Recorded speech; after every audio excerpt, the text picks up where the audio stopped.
አንዳንድ ጊዜ እኮ ለሰው መናገር የማንችላቸው ህመሞች አሉ አይደል? በጣም ቅርብ ጓደኛ ኖሮ ሁሉን ነገር የምናማከራቸው ሰዎች ሆኖ መናገር እንኳን እየፈለግን ግን የሚነገር ያለው ነገር በልባችን ይዘን የምንታመም ምንም ነገር እንዳልተፈጠረ ቀን ብዙ ነገር አሳልፈን ብዙ አልቅሰን ታጥበን ምንም እንዳልተፈጠረ ፈገግ ብለን ቤት የገባናባቸው ብዙ ቀናቶች አሉ። በእነዛ ሁሉ ግን አብሮን ይታመም የነበረው አብሮን ይሰማ የነበረው ማን ነበር? እግዚአብሔር ነበር። አያችሁ፣ ሰው ብቻውን ሆኖ አያውቅም። ሰው ብቻውን ሆኖ አያውቅም። እኛው ለምሳሌ ብቸኝነት ስሜት ሲሰማን እግዚአብሔር ምን የሚሰማው ይመስላችኋል? ምሳሌ ልስጣችሁ።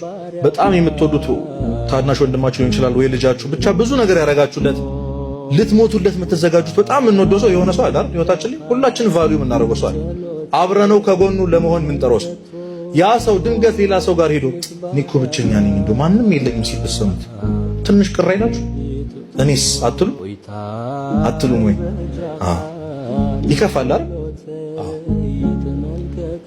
የሚያዝኑ ብፁዓን ናቸው። የማቴዎስ ወንጌል ምዕራፍ 5 ላይ የሚያዝኑ ብፁዓን ናቸው ይጽናናሉና የሚለውን ሲተረጎም የመጀመሪያው የማይገባ ሐዘንና የሚገባ ሐዘን አለ ብሎ የማይገባ ሐዘን ላይ እናት አባት የለኝም ሞቶብኛል ብሎ ከመጠን ያለፈ ሐዘን አያስፈልግም። ምክንያቱም እንደ እናት እንደ አባት ቅድስት ሥላሴ ያሉና ወዳጅ ዘመድ የለኝም የሚረዳኝ የለኝም አጠገቤ ማንም የለም ብለን እንዳናዝን መላእክት ቅዱሳን ከኛ ጋር ናቸውና እምወርሰው ርስት ጉልት ንብረት የለኝም ከተባለ እግዚአብሔር ማንን አዘጋጅቶልናል?